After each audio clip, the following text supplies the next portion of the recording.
Olá pessoal, boa noite a todos, muita paz, muita luz. Bom, dando sequência ao nosso seminário, hoje nós vamos falar como é que os ETs, puderam fazer uma coisa sem fazer a coisa. Como é que eles puderam praticar uma intervenção extraterrestre sem eles próprios criarem, irem pessoalmente praticar essa intervenção extraterrestre? Então veja bem, um dos acordos firmados, no conclave de 1947 era o seguinte: o objetivo central era apenas impedir um holocausto nuclear em primeiro plano. Tá? Segundo plano, deveria a lei do karma ainda continuar presente neste planeta, portanto, não poderia haver uma intervenção total, mudando totalmente os rumos da nossa civilização e uma mudança total nos paradigmas. O homem e a nossa civilização ainda estava em curso para vivenciar as experiências kármicas. Elas não foram mudadas. Ok? Isso é muito importante que vocês entendam. Então, por isso que os ETs não poderiam descer em praça pública. E até hoje eles não podem descer em praça pública. Porque isso causaria a maior confusão no nosso planeta. Isso mudaria toda a estrutura montada, vigente em nosso mundo. E a lei do karma seria totalmente jogada às traças. Porque seria uma intervenção superior. E esse superior, não importa se é superior espiritual ou se é superior de uma tecnologia avançada de outro mundo, de outro planeta. É uma intervenção. Tá ok? Vocês imaginem, em plena Idade Média, ano 1100, aquela coisa toda, os discos voadores resolverem descer e mudar tudo nesse planeta. Entendeu? Então, basicamente, é isso que a gente vai discutir hoje. Então, como é que você faz uma intervenção sem intervir? Então, os ETs tiveram dois planos importantes. Primeiro plano, primeiro ponto, que foi decidido. Os UFOs iriam fazer um chamado para toda a humanidade.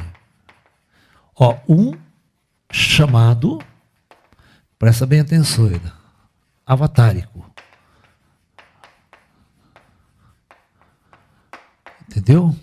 Os UFOs é uma manifestação avatárica, cuja a única intenção é você fazer um chamado para a luz, um chamado para uma nova consciência, um chamado para uma nova era, um chamado para uma transição, para uma mudança.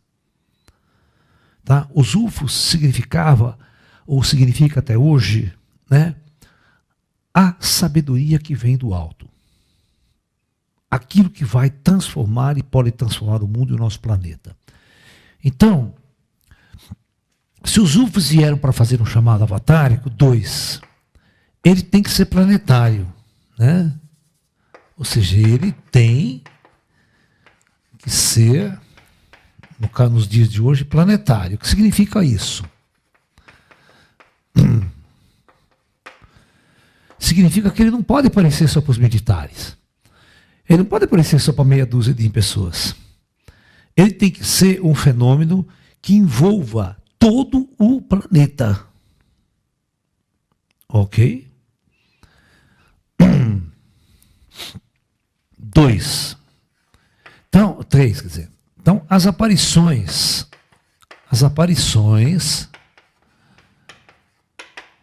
seriam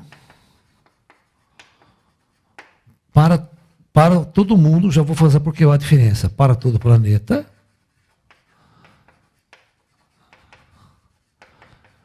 mas, porque esse é o contato que a gente chama de CE de número 1. O CE1 é, sem dúvida, planetário. Muito bem. O contato CE2 também. O CE2 também, que é marcas físicas, objetos, vai lá, tal. Agora, 4. contatos físicos com os ETs, isso já era altamente restrito.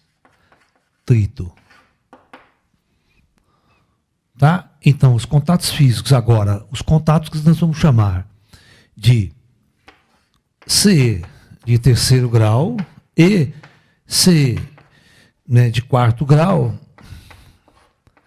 esses contatos, só pessoas escolhidas por eles.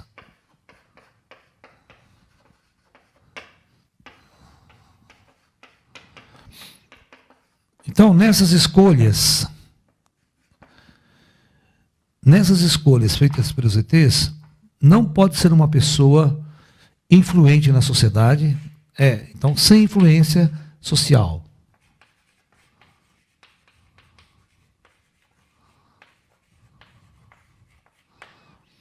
Não pode ser um artista, não pode ser um político, não pode ser um cientista. Então, uma abertura branda, uma intervenção branda, não pode focar autoridades científicas, militares, políticas, certo? Não pode. Então, as abduções e os contatos físicos só eram para pessoas simples e humildes. Então, pessoas simples, humildes. Que elas apenas iam contar os casos, contar suas experiências. Aqui no Brasil, todos os contatados eram pessoas simples e humildes. Que foram fisicamente abduzidas, ou que foram contatadas de terceiro grau, eram pessoas simples e humildes. Né? Pessoas que às vezes nem malemar sabiam escrever. Eram semi-analfabetas às vezes. Por que eles faziam essa escolha? Se quantos grupos de ufologia com pessoas formadas universitárias não iam a campo lá para tentar um contato com os ETs e nada acontecia. Né? Então vamos lá. Então eu vou contar o caso mais importante nos Estados Unidos de como os ETs chegaram às autoridades do Pentágono, tá? Para levar a sua mensagem para o governo americano. Então, primeiro nós falamos ontem. Primeiro eles fizeram isso aqui. CE 1 e 2, para todo mundo. Então, a Força Aérea, tal, eles entravam, aparecia em qualquer lugar, aparecia em Washington, aparecia durante o dia, fizeram série de aparições no mundo inteiro. Ok? Mundo inteiro. Então, era impossível as autoridades negar a presença desses seres. Então, eu vou contar uma história muito interessante, vocês vão entender tudo isso que eu estou falando, como isso é verdade. Né? Como isso é verdade.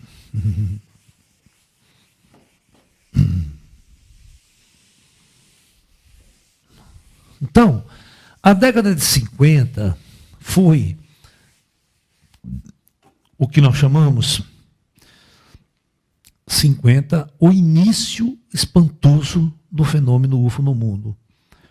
Então, a história mais interessante tem a ver com o nosso caso, que é essa aqui. Ó. Lá na Califórnia, existe uma montanha, um lugar lá, chamado Monte Palomar. É lá numa área deserta dos Estados Unidos, tal, mas tem uma montanha, e aqui em cima, né, presta atenção, estava a maior rede de telescópios do planeta na época. Então, a maior rede de telescópios,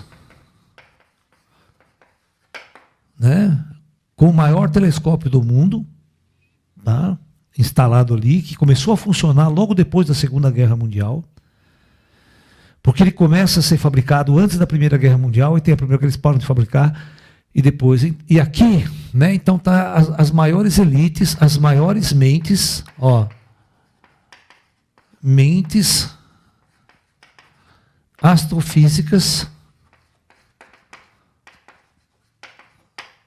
da Terra, tá aqui. O diretor desse observatório, né, que não é um observatório, é uma rede de muitos telescópios e tem um maior, então é como se fosse, ele é o campus avançado do Caltech, né, que é o Centro de Tecnologia da Califórnia, que é uma das maiores universidades de engenharia e de física do mundo, né? Tá lá. E era exatamente o diretor desse observatório, era um cara que vocês conhecem muito o nome, mas não sabem quem ele era, que era o Edwin P. Hubble. Então, o diretor aqui era Edwin P. Hubble, ok? Vocês conhecem ele pelo telescópio Hubble, hoje em órbita da Terra, em homenagem a ele. Então veja aqui estavam as maiores mentes astrofísicas que entendiam de astronomia, estrelas, tal, física moderna, física quântica, estavam tudo aqui. Alright? Tudo bem. A 3 quilômetros de distância aqui embaixo, tinha um restaurante. Um restaurante que servia, inclusive, os astrônomos, o pessoal que ia lá, estudantes e tal, porque aquele era um centro avançado, chamado Palomar Garden.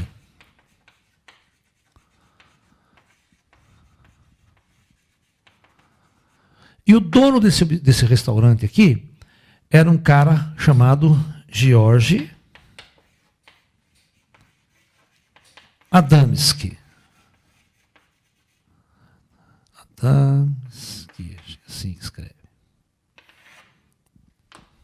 Você deve ter um I aqui também. Ok? George Adamski. Esse George Adamski, ele era dono de restaurante. Era astrônomo amador, no sentido de gostava de astronomia, gostava de ver as estrelas com o telescópio, e era um fanático por ufologia. Tudo que tinha negócio de disco voador, que sai, porque na década de 50, o fenômeno UFO saía em todos os jornais semanalmente. Semanalmente tinha notícia de aparição de disco de UFO no mundo e tal. Ok? E ele era muito, muito intrigado por esse fenômeno UFO.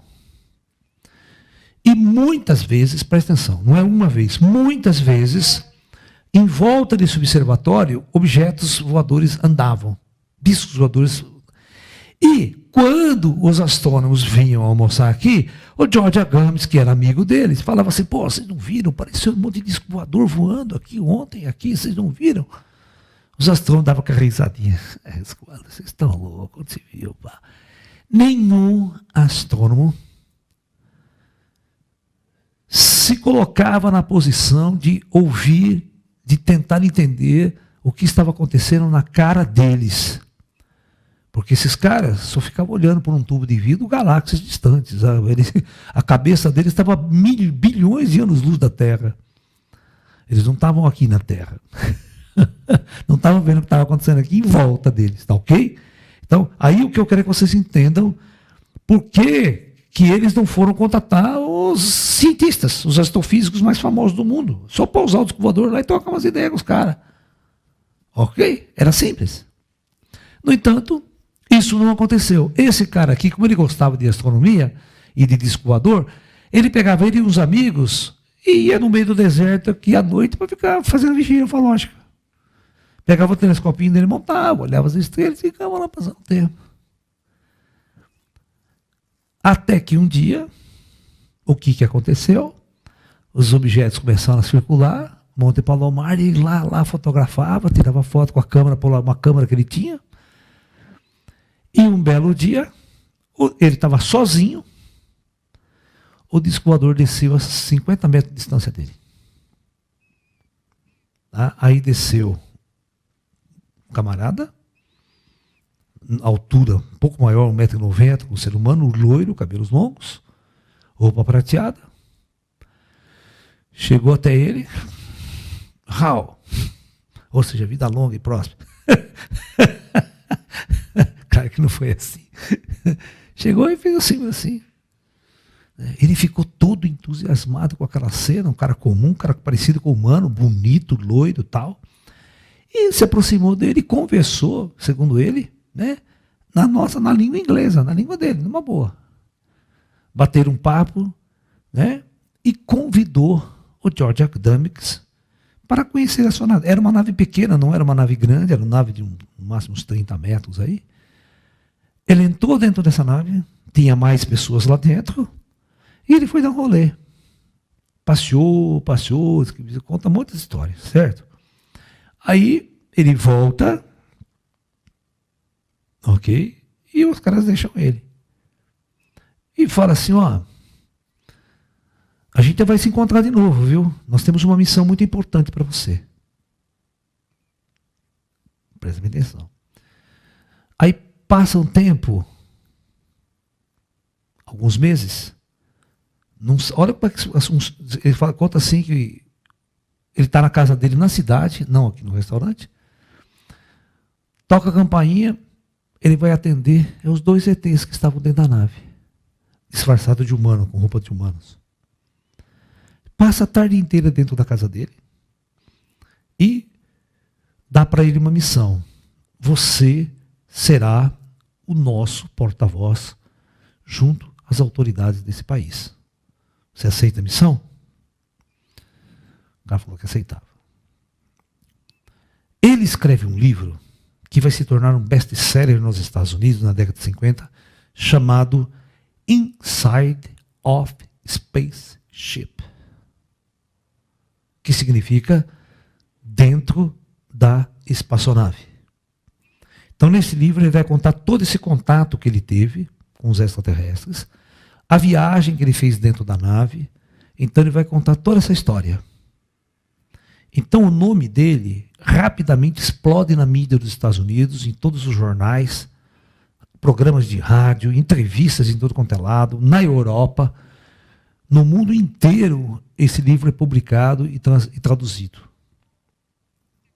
Ok?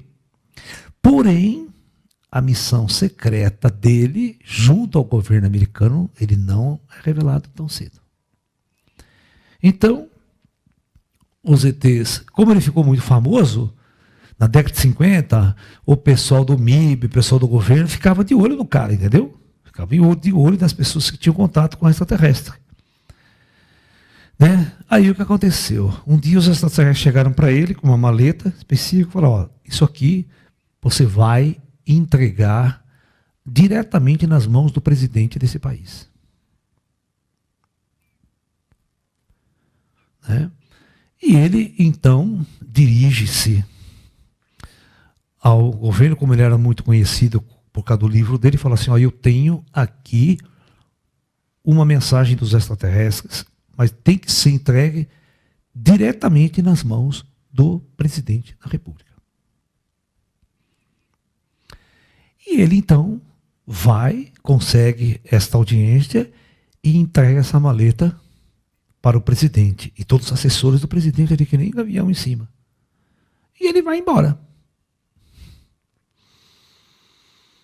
Você não queira saber o que tinha nessa maleta. Uma prova cabal e concreta de que eles eram extraterrestres. Uma prova verdadeira de que eles tinham tido contato com ele, e a partir daquela data, aquele senhor seria o porta-voz dos ETs junto ao Pentágono e junto às autoridades. Bom, esse cara, ele ganhou um crachá, presta atenção, que nenhum cidadão americano tinha. Esse crachá dava o direito dele entrar, presta atenção, em qualquer área do Pentágono e falar com qualquer autoridade a qualquer momento, inclusive ir até o Salão Oval da Casa Branca e falar diretamente com o presidente a hora que ele quisesse. Ele falou assim, o pessoal falava que nenhum cidadão dos Estados Unidos tinha um crachá com esse poder de se dirigir e entrar em qualquer lugar, porque ele sempre iria levar mensagens dos extraterrestres ao governo americano, às autoridades.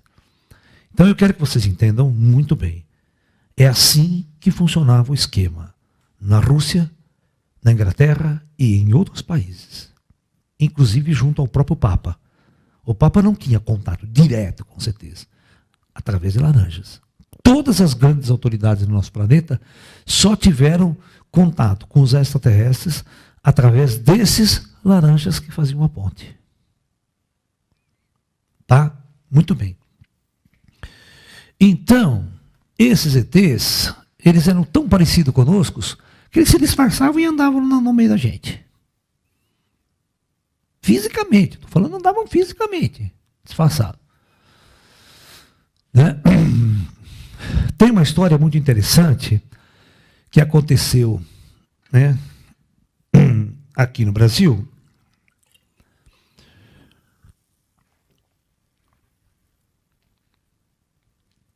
Um casal de namorados foi para o matinho à noite, de carro, fazer aquilo que vocês sabem que todo casal de namorado faz. Escondido. Eles estão, de repente, numa clareira próxima, desce uma nave. Desce uma nave de uns 30 metros, pousa. Desce 2 pessoas com macacão prateado e um com uma malinha na mão. Uma mala muito parecida com as nossas malas aqui. Ele falou assim que ele chegou perto de uma pedra, os dois conversando, um abre a mala, e ele pega todo aquele macacão, ele tira aquele macacão, fica nu, ele pega aquela malinha dele, pega uma cueca, né? Pega uma meia, veste a meia, pega uma calça, veste a calça, pega uma camisa, veste uma camisa, pega uma gravata, põe uma gravata, pega um paletó, põe um paletó, pega um chapéu, põe um chapéu, se despede do outro amigo, põe aquela roupa prateada dele na maleta, fecha e despede aqui. Quando ele anda, ele vai, ele vê o carro. Diz que ele passa perto do carro assim, olha para as 2 pessoas dentro do carro, acena para eles e vai embora. E a nave sobe e vai embora. Ninguém sabe para onde foi aquele cara, quem é aquela pessoa. Ok? Assim os ETs agiam aqui. Ninguém sabia quem eram eles. Se misturavam com a gente. Tá? Uma vez, estava tendo um congresso de ufologia nos Estados Unidos. Tá? E uma mulher, uma moça muito bonita, uns olhos grandes puxados para trás, sentado lá quase nas últimas cadeiras. Ela parecia quieta. Mas ela chamava atenção, porque ela era tão diferente, tão bonita. E como a sala não era uma sala assim que tinha 500, tinha umas 80, 100 pessoas. Né? Aí o palestrante ficou muito intrigado com aquela mulher. Chamou, oi, você aí, qual que é seu nome? Né? Ela levantou-se, cumprimentou assim, virou as costas, saiu no corredor. Os caras foram correndo atrás dela. Quando chegou no corredor, ela desapareceu na frente de todo mundo.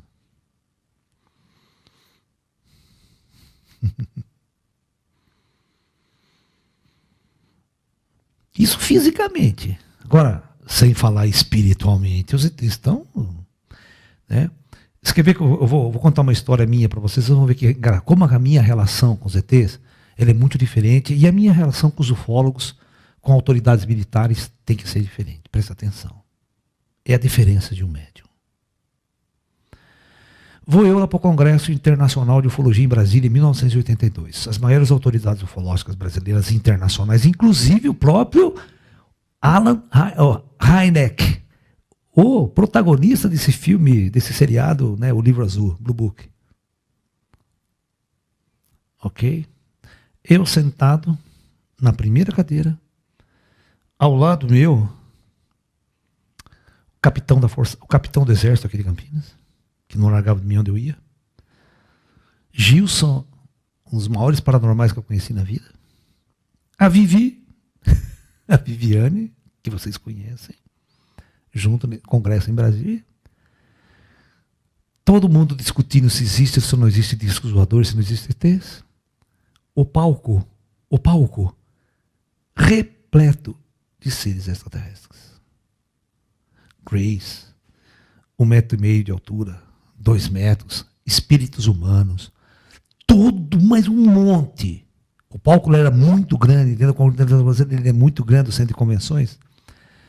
E os humanos aqui embaixo nas trevas, total, debatendo se existe ou se não existe disco voador, se os extraterrestres estão visitando a Terra ou se não estão.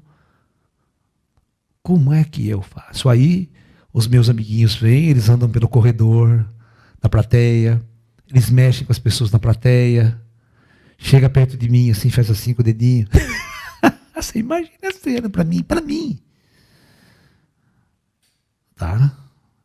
É muito doloroso ideologicamente isso para mim, porque eu não posso compartilhar.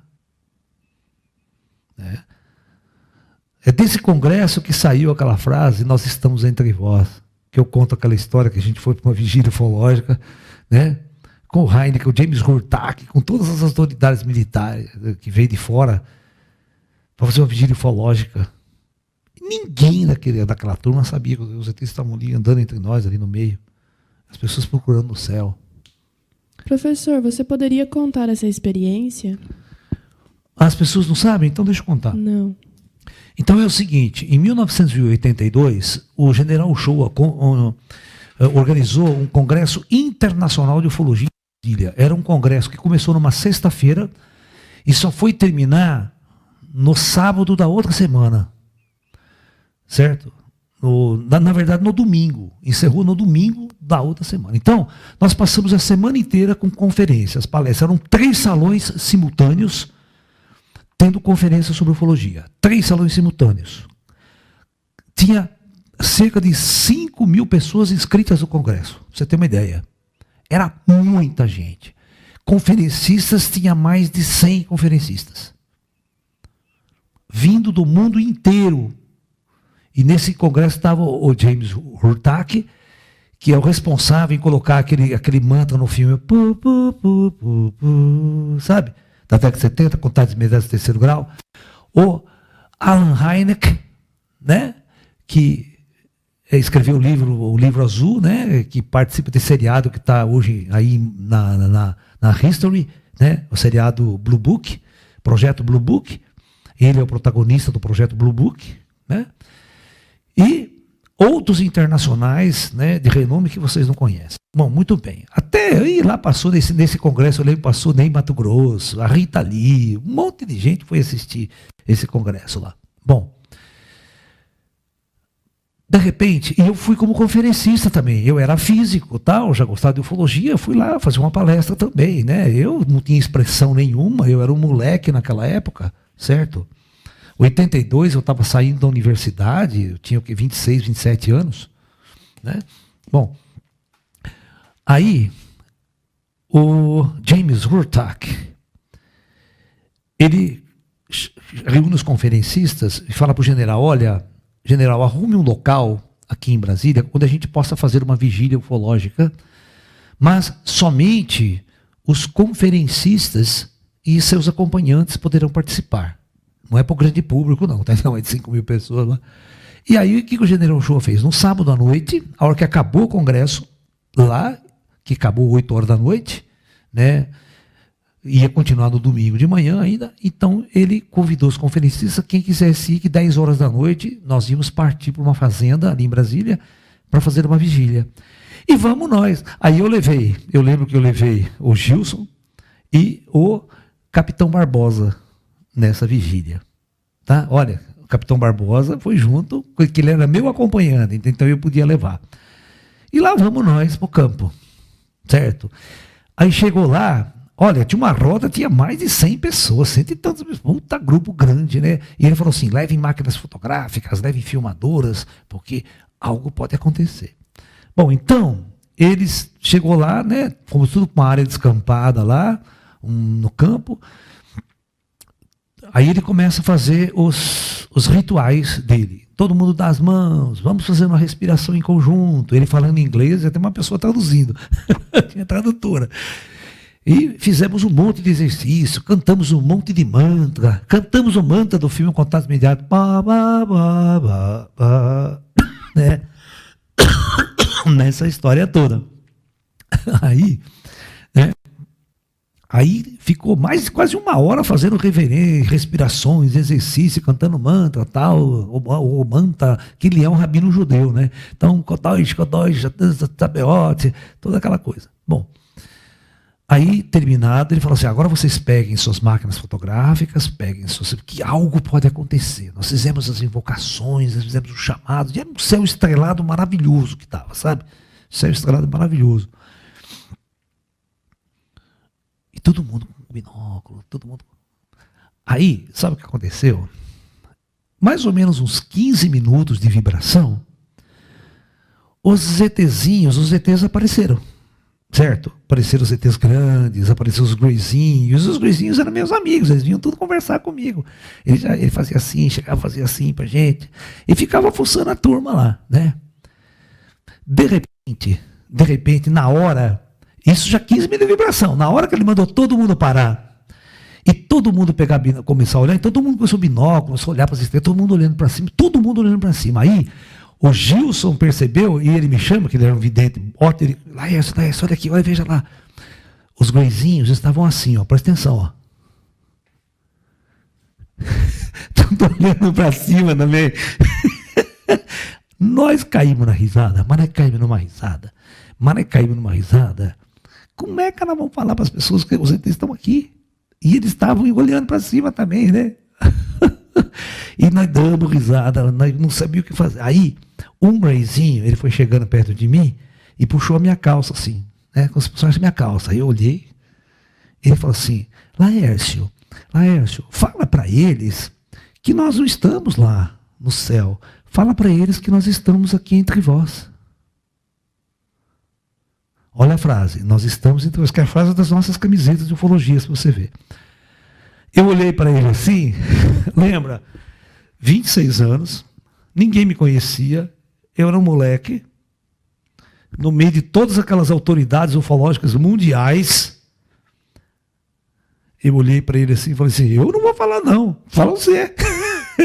Você acha que eu vou falar, alguém vai acreditar em mim? Você está maluco, fala você, dá um fenômeno, né? Explode uma luz aí. Ele olhava, ele dava risada para mim. O Luizinho dava risada. Porque eu não fui besta, não. Sabe? Eu não fui besta. Falei, pessoal, o negócio é o seguinte, tá? Olha, os ETs estão aqui com a gente, estão no nosso meio, vocês não veem que vocês não são videntes. Você acha que eu vou falar isso, cara? Quem sou eu? Eu não era burro, né? A esse ponto.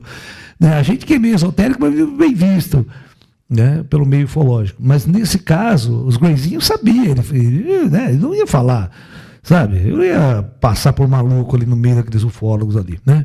Mas foi muito engraçado, né? Foi muito engraçado a situação, a cena. Para quem? Olha a nossa realidade. Todo mundo olhando para as estrelas e eu conversando com os caras ali. O Gilson, nós ali com os caras do lado ali. Então, isso para nós é uma coisa muito difícil. Por isso que nunca mais eu fui para congressos internacionais, congressos ufológicos, ficar discutindo essas coisas, para mim é uma perda de tempo total. Do meu ponto de vista, sim, eu não vou mais. Tá? Para ficar discutindo, brigando de ET, de Varginha, não sei do que, os ETs tudo em volta de nós. Falou, vá merda, pô, minha realidade não cabe mais nisso. Eu tenho que fazer uma outra ufologia. Eu tenho que fazer uma ufologia avançada. Vocês estão entendendo? A coisa é tão interessante que todas as vezes que eu vou para qualquer lugar, os ETs estão do meu lado. Eles estão do meu lado. Foi um compromisso que eles fizeram. Toda vez que você estiver falando em nosso nome, onde você estiver, ela vai estar junto de você.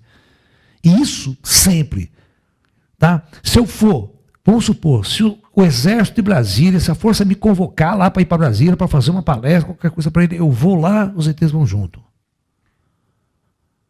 Entendeu? Então a minha realidade é outra. A minha realidade é outra, completamente diferente do que vocês pensam. Eu não vejo a ufologia do jeito que vocês veem, que o Exército vê, né? O FBI vê, então vocês não vejo. É 1 milhão de anos atrasado. Né? Porque não tem espiritualidade. Não tem a percepção da espiritualidade. Né? Então, é muito importante que vocês entendam que os ETs não podiam, então, porque se os ETs quisessem fazer realmente, a pergunta que eu quero fazer para vocês é essa, é isso que você tem que entender. Por que o escolhido foi George Adamski e não foi Edwin P. Hubble, um dos maiores astrofísicos da época? A mesma coisa eu vou fazer a pergunta para vocês. Por que quando aconteceu a aparição de Fátima em 1917, apareceu para 3 crianças e não foi para o Papa? Por quê? Essa é a pergunta que eu tenho que fazer para vocês. Se o Papa era considerado o único intermediário entre Deus e o homem na Terra, Por que a Virgem Maria não foi aparecer para o Papa e conversar, dialogar com o Papa, e não com 3 crianças que eram, né, nem sabiam o que estava acontecendo, coitado. As 3 crianças ficaram mais perdidas do que seguem tiroteio.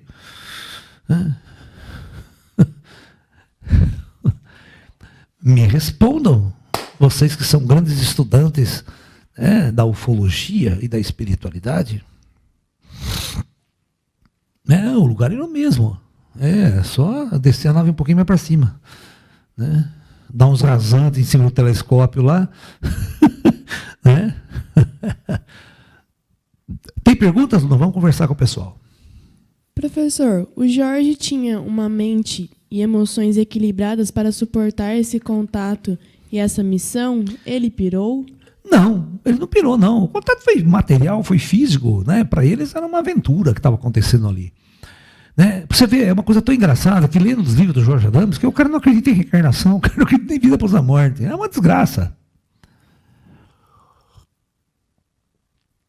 Ele era uma pessoa comum, totalmente comum. Uma pessoa totalmente despreparada no sentido esotérico, mas útil no sentido de fazer a missão que ele tinha que cumprir. Que os ETs queriam dele.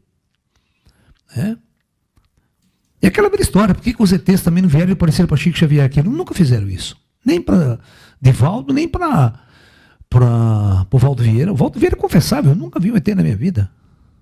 Espiritualmente falando, ele só foi falar quando, uns 3 anos antes dele morrer, que estavam aparecendo no espaço dele lá, umas raças greys, que ele não conversava muito, mas que os mentores dele diziam que eram seres avançados das estrelas que estavam aqui em missão para ajudar a humanidade. Olha, nem direto ele falava com os greys. Por quê? O pesquisador ufológico, ele tem que fazer essas perguntas. Ele tem que procurar entender como que os ETs operam. Né? Por que os ETs não foram dar contato para os cientistas de Monte Palomar? E foi dar contato para o João Ninguém, para o Zé Ninguém. Aqui, que ninguém levava a sério. Os cientistas não iam levar esse cara a sério. Tá? Nunca. Mas só que o governo americano levou a sério, por quê? Porque todo o material que era levado por ele para o governo virava top secret. Aqueles cientistas nunca chegavam a pegar esse objeto ou interagir com esse objeto. Não, era uma coisa bem militar, bem de segurança nacional. O fenômeno UFO, ele foi tratado na década de 50 como um fenômeno de segurança nacional. Enquanto eles não soubessem quem eram os ETs, o que eles queriam de nós, se eles fossem invadir a Terra, eles não sabiam. Ninguém sabia nada sobre ET. E como as pessoas militares eram pessoas materialistas, a visão que eles tinham era um medo terrível de uma invasão. Né, de uma invasão agora que não era mais soviética, que não era, eles tinham saído da Segunda Guerra Mundial. Então existia um trauma muito grande da guerra. Existia um trauma muito grande dos Estados Unidos ser bombardeado agora nuclearmente pelos russos. É a Guerra Fria em sua intensidade. A discussão sempre foi até que ponto isso é extraterrestre, até que ponto isso é arma secreta soviética. Então tudo isso era discutido naquela época. Então o fenômeno era um fenômeno encoberto. Existia um programa oficial de encobertamento militar em cima de todo o fenômeno ufológico. De desacreditar qualquer aparição ufológica, e esse grupo de cientistas, esse grupo de militares fala, não, você viu o planeta Vênus, você viu o fogo do pântano, você viu um espantalho, você viu uma luz não sei do que, e nada a ver com identificação extraterrestre. Mas por baixo dos bastidores, os UFOs faziam aquelas demonstrações, né? Derrubava míssil, desativava isso, mostrava, aparecia, a Força Aérea filmava, os caças seguiam. Então, para a Força Aérea era um fenômeno real. Só que eles não sabiam, eles não tinham conhecimento, não, eles não dialogavam com os ETs, eles não sabiam o que os ETs queriam, nunca souberam. Eles só souberam a partir do momento que esses laranjas foram municiando. O Jorge Adams não foi o único laranja. Nos Estados Unidos teve um outro, lá também, um outro contatado também. Tá? Que tirava fotos, o descobridor aparecia toda hora na casa dele, os amigos vinham, tiravam fotos, filmavam, escreveu livros também, sabe? Entendeu? Foi abduzido fisicamente. Então, O George Adamski, eu vou contar uma história. O George Adamski, ele foi convidado por um jornalista inglês, presta atenção, na década de, não lembro a data, começo da década de 60, para Inglaterra, para fazer um ciclo de conferências na Europa. Tá? Então, um ciclo de conferências na Europa. Chegando lá na Europa, né, ele já tinha escrito livro, ele era uma pessoa muito famosa. Quando ele vai se hospedar num hotel na Inglaterra, o George Adamski chega na portaria e o cara da recepção fala assim: senhor Jorge, nós temos uma carta aqui para o senhor, uma mensagem para o senhor. Eu falo, opa, nossa, quem é, será? Ele pega a carta, vai no quarto dele, a hora que ele abre a carta é uma mensagem dos ETs amigos dele. Então os ETs amigos dele falam assim: olha, hoje, às 9 horas da noite, você esteja neste local, assim, assim, assado. Ele não conhecia. Então o que ele fez? Ele desceu ali sozinho, tá? Ele desceu ali sozinho, pegou um táxi, foi até esse local, que era na beira de um lago, um lugar bem deserto. Aí ele falou o seguinte, o taxista: ó, vai embora, daqui 2 horas você volta a me buscar. E ele ficou ali esperando. E na hora marcada, a nave dos ETs veio, desceu, sai o amigo dele, com uma maleta na mão, entrega essa maleta para o George Adamski e fala assim para o George: olha, você vai amanhã até o Vaticano, na Itália, e você vai entregar essa maleta para o Papa. Olha só a história, envolvendo o Papa, agora a igreja. O ET. Então, George Adamski cumpre essa missão. No dia seguinte, ele pega um amigo dele, que estava ali com ele, ajudando ele, e ele vai para a Itália, e ele fala assim: poxa, como é que eu vou contatar esse Papa? O Papa é uma grande autoridade. Para eu ter uma audiência com o Papa, pô, tem que marcar meses antes uma audiência com o Papa. E outra, o Papa está doente, o Papa estava no leito de morte. Era o Papa João XXIII, na época. Então, veja bem, ele chegou lá na praça, começou a andar lá, né? Estava a marida, como é que eu vou chegar? Ele disse que em poucos minutos saiu de um lugar lá um padre que gritou assim: quem é George Adamski aqui?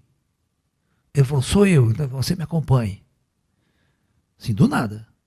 Então foi acompanhando, foi exatamente no quarto do Papa, que ele estava deitado na cama.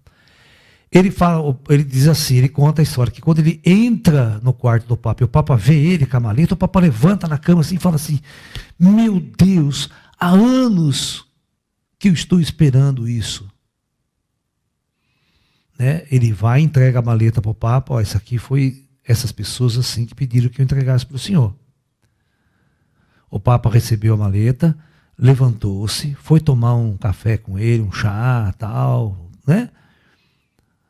E deu de presente para ele um anel de ouro papal que o Papa só dá para grandes autoridades. Ele agradece, o Papa agradece, ele vai embora e volta para a Inglaterra. E esse amigo dele, que tinha levado ele para a Inglaterra e preparado toda uma turnê de palestras para ele fazer na Europa, ficou encucado. Onde você foi? Você sumiu? Ele falou: não, eu fui, ontem eu precisei ir lá falar com o Papa, tive um encontro com o Papa. Ele falou assim, como ele já era meio maluco, esse repórter era um cara super sério, começou a duvidar, falou: pô, onde você viu? Você foi falar com o Papa, cacete? Pô, o Papa não recebe ninguém, o Papa está no leito de morte, o Papa está doente. Né? Como é que você foi, né, falar com o Papa? Eu não acredito nessa história, não. Ele falou: não, olha aqui, o Papa deu de presente para mim esse anel aqui, ó. O cara olhou assim e falou: ah, rapaz, você mentira, isso aí é bijuteria, todo mundo compra lá em Roma, todo mundo vende isso aqui no camelô lá. Ele falou: não, isso aqui é verdadeiro, isso aqui é o Papa que deu para mim mesmo. Então ele falou o seguinte: vamos fazer o seguinte, eu não acredito nessa história sua, não, eu vou chamar um amigo meu, que é um repórter especialista no Vaticano, que ele conhece tudo do Vaticano lá, eu vou chamar para ele. Então chamou, ele contou a história, mostrou o anel, o cara pegou o anel, olhou, pegou. Não, é verdadeiro. Esse anel é verdadeiro, ele teve realmente com o Papa. Você está me entendendo? É assim que os ETs agem com o seu contatado quando eles querem fazer alguma interferência direta em algum lugar. Aí eu pergunto, por que o ET não foi diretamente? Ele é igual a nós. Se disfarça, ele podia bater na porta do Vaticano lá e falar, Papa, vim trocar umas ideias com você. Mas aí, por que ele não faz isso?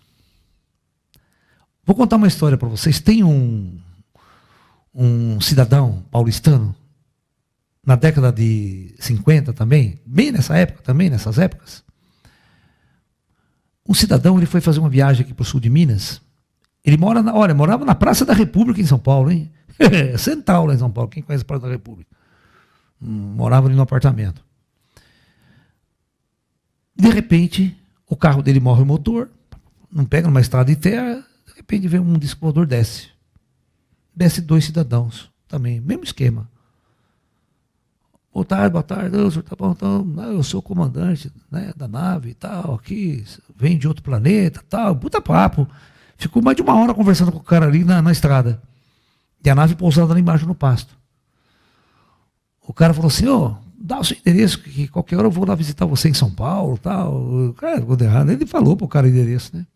E foi embora, despediu do cara com aquela puta história na cabeça, né? Foi embora. Passaram-se 2 meses. Num sábado à tarde, ele conta que toca a campainha, 2 horas da tarde. Ele vai atender a campainha, é os 2 ETs da nave. Fisicamente em São Paulo. Passou a tarde inteira na casa dele, tomaram café, tudo. E ele fez 1 milhão de perguntas para o ET. Um monte de perguntas para o ET. O ET ia respondendo todas.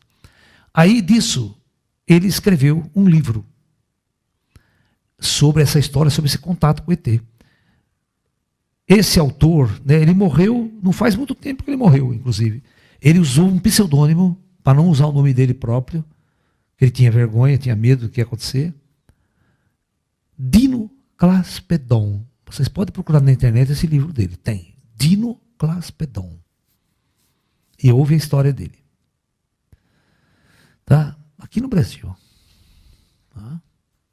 A mesma história do casal Hermínio e Bianca, né? Na década de 70, abduzidos com carro e tudo para dentro da espaçonave, o casal de Testemunho de Jeová. Você não tem noção o trabalho e a dor de cabeça que esse cara deu para os ETs dentro da nave. O Bíblia na cara do ET. Seu Satanás, some da minha frente, desaparece, que você não existe. O cara entrou em surto psicótico. Só a mulher dele conseguiu conversar, dialogar com os ETs, ter uma experiência. E o outro transtornado em surto completo, que ele estava diante de Satanás. Tá bom? E esse cara, depois de muitos anos na vida dele, ele muda a sua concepção e dava curso de projeção astral no Espaço Consciência de São Paulo, mesmo que eu dou aula lá. Só que ele faleceu uns anos atrás aí, tá? Mas recentemente também. Esse contatado. Fisicamente. Agora eu pergunto, por que escolheu o casal Testemunho de Jeová? Por que não escolheu uma pessoa mais preparada? Qual era a intenção dos ETs? Então tudo isso é o que nós estamos conversando aqui. Os ETs não podiam fazer o contato real naquela época. Porque daí era a mesma coisa que apareceu uma nave em massa hoje. Contato em massa hoje. Tá? Não pode. Não é momento. Porque aí muda o planeta, muda a ordem, muda as regras, muda o paradigma, muda a religião, muda tudo. Né? E a lei do karma não acabou ainda. A aparição dos ETs em massa acaba a lei do karma. Ou passa por um processo de transição. Fala. Os ETs, por acaso, estão ao seu redor participando desta palestra? Estão. Estão. Sempre estão. Não é hoje. Sempre estão. Professor, no caso da atriz Shirley MacLaine, com certeza passou por mudanças profundas com os ETs. Ela revelou tudo na sua biografia. É verdade? É verdade. É verdade. É verdade. Ela teve ela não teve um contato direto com os ETs. Não. Ela teve contato com o Laranja, né? Que era um paranormal aqui do Peru que tinha contato com os ETs. Né? Então, ela teve uma relação direta com esse cara. Você está entendendo? E esse cara mostrou coisas para ela que mudou a vida dela. Esse é o ponto-chave da questão. Inclusive tem uma cena no filme, né, que esse livro, ela escreveu um livro disso, chamado Minhas Vidas. E esse livro se tornou um programa, uma minissérie de televisão, que inclusive foi exibida pela Globo. Sabe? Entendeu? E claro que os personagens ali não são reais, né? São artistas, né? Mas então tem um cara que fala, então ela conta uma história, presta atenção, o cara tá no Peru com o cara, né?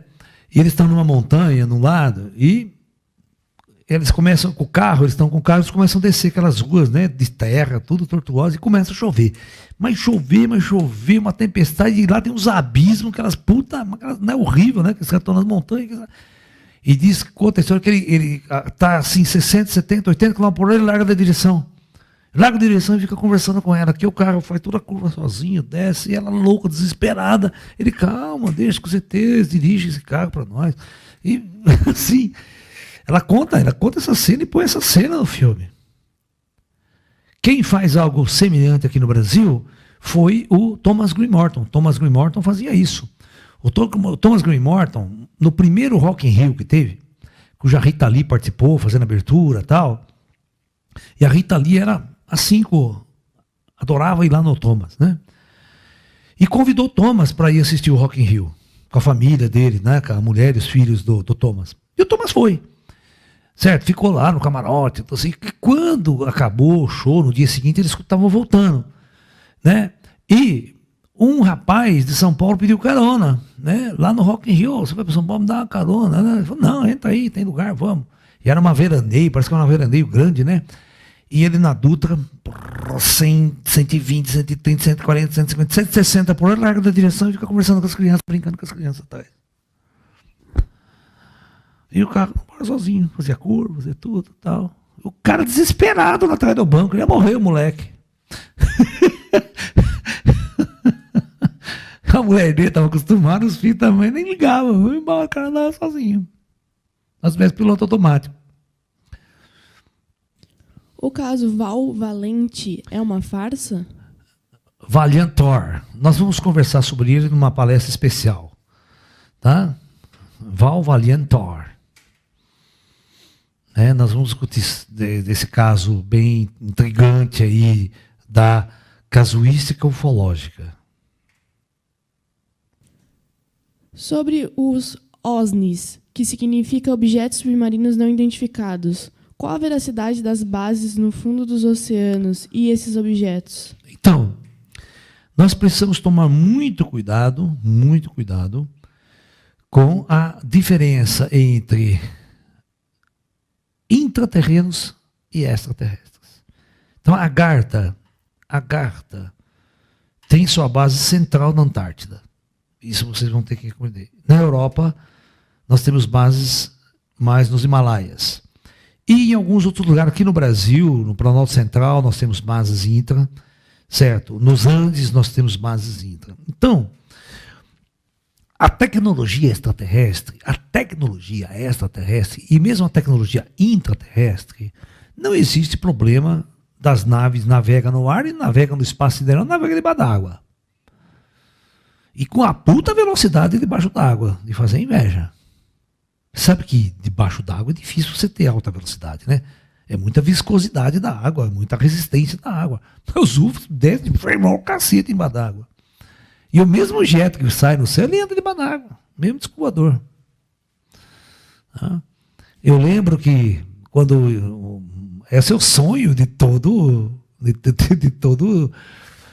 militar, ter uma nave que navegue fora e embaixo d'água. Eu lembro que quando tinha aquele seriado, né, fantástico seriado da Irene Allen, né, Viagem ao Fundo do Mar, né, The Voyage Bottom of the Sea, né, viagem, né, traduzido pronto com Viagem ao Fundo do Mar, onde tinha o SUV. Eles tinham um subvoador, que eles chamavam de subvoador, que o submarino estava lá. Aí esse subvoador saía debaixo do submarino, ele andava debaixo d'água, e depois saía na superfície e saía voando. Então era um objeto que tanto, né, voava, e a hora que ele voltava, ele entrava no mar e ia lá e acoplava no submarino. Né? Esse daí era o sonho de todo ficção científica nossa. Só que os ETs, no fundo do mar, vai embora, não tem problema nenhum de resistência. Tá? Atualmente, temos laranjas dos ETs juntos aos principais governos mundiais? Bom, eu acredito que hoje pode até ser que tenha. Pode até ser que tenha. Mas é secreto. Vocês não vão saber. E eu também não posso falar. Os relatos de contatos informados de mutilações de animais são forjados? Não, Se não tem nada a ver com ET. Essa coisa de animais, mutilação de animais, não tem nada a ver com extraterrestre. Nunca teve uma relação direta entre extraterrestre, disco voador e animais em contatos mutilados. Nunca ninguém estabeleceu essa relação direta. Só história, só caso. Só casuística. Existem ETs bonzinhos e não bonzinhos? De novo essa pergunta, né? Vai assistir uma palestra inteira minha, que está de graça aí, chamado Existem ETs Maus? Tá? Professor, qual era o objetivo do Jorge Adams levar um equipamento para o Papa? Era para ele intervir com os governos? Então, qual que é a função principal que nós estamos discutindo desde a aula passada? Né? Ou seja, os ETs, né? E nós vamos falar, os ETs impediram uma guerra nuclear? Né? Não é esse o nosso objetivo? Então, o Papa é uma grande autoridade, e o Papa tinha que também intervir junto aos governos na época, né, como uma autoridade, né, dando ultimato aos governos, vocês não podem estar os caras estão pressionando eu aqui. Os ETs dizem que amanhã nós vamos discutir o que os ETs falou. O que tinha naquela maleta para o Papa. Né, eu sei o que tinha naquela maleta do Papa. Ninguém sabe, nem o Jorge Adams sabia o que tinha na maleta do Papa. Que ele levou, porque ele não podia abrir. Está entendendo? Então, é muito importante que vocês entendam, né, que houve toda uma preparação, houve toda uma intencionalidade, toda uma metodologia para impedir uma guerra nuclear na Terra. E, ao mesmo tempo, eles não poderiam eliminar a lei do karma, não podia haver uma intervenção total e real para o planeta. Não era a época, não era o momento disso ainda. Tá? Por isso que nós chegamos até os dias de hoje sem um conflito nuclear. Tá? E também sem a chegada dos ETs em massa. Essas maletas ainda existem? Claro que existe. Claro que existe. E vocês vão ver que o 5º astronauta pisar na Lua, amanhã nós vamos ver, ele dando uma declaração que os extraterrestres impediram uma guerra nuclear na Terra. Não sou eu falando. E quando um projeto kármico termina em holocausto a nível planetário, recomeça um novo projeto kármico? Não. Todo holocausto vem depois de uma era da luz. A Atlântida foi assim. A Atlântida foi eliminada, houve uma transmigração estelar em massa, e após o planeta se estabilizar, que demora alguns anos, você implanta a era da luz. Porque não morre todo mundo, sobra uma parte. E aí há uma intervenção extraterrestre, né, e o planeta é recomposto e entra-se na era da luz. Ainda corremos perigo de uma guerra nuclear? Ainda corremos perigo de uma guerra nuclear.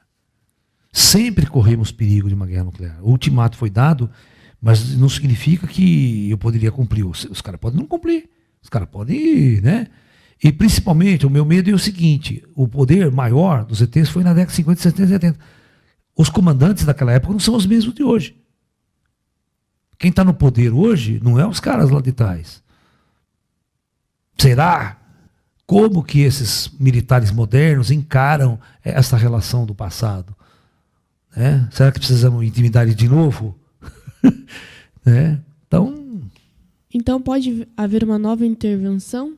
Pode aumentar essa intervenção, ela pode ser mais contundente. Né? Mas que os países estão aperfeiçoando seus arsenais nucleares, estão. A Coreia não está, o seu projeto nuclear está explodindo bomba, todo mundo, né, numa corrida armamentista aí não para. Né? É bem assim. Como recuperamos um planeta depois de houver uma transição para a da luz? Como é que é o negócio? Como recuperamos o planeta depois que houver uma transição para a era da luz? É simples, é simples. Os ETs têm tecnologias muito avançadas, a gente limpa o planeta rapidinho. Né? Não é uma questão. Os ETs têm tecnologias para mudar tudo, né? Mudar tudo. Na hora que vocês não têm noção. A tecnologia extraterrestre limpa esse planeta de qualquer destruição, qualquer poluição radioativa, poluição química. Eles limpam rapidamente. Se precisar, é rapidinho. Hoje os comandantes são mais materialistas? Olha, eu não posso dizer isso para vocês, que eu não conheço os comandantes diretamente, sabe? Eu não conheço o militar americano, cara. Eu conheço alguns militares brasileiros. Eu sei que os militares brasileiros são bastante esotéricos, tem muitos espiritualistas, tem muitos comandantes espíritas. Esse cara mesmo que ficava do meu lado, esse capitão do exército brasileiro, ele era espírita, ia para o centro espírita, participava das minhas reuniões mediúnicas. Eu não falei para vocês, né? É uma coisa assim muito... Ok? Então, beleza. Amanhã, então, a gente continua e nós vamos discutir o ultimato. Amanhã nós vamos falar qual é o ultimato dos ETs para as potências nucleares da época. Namastê, pessoal. Boa noite.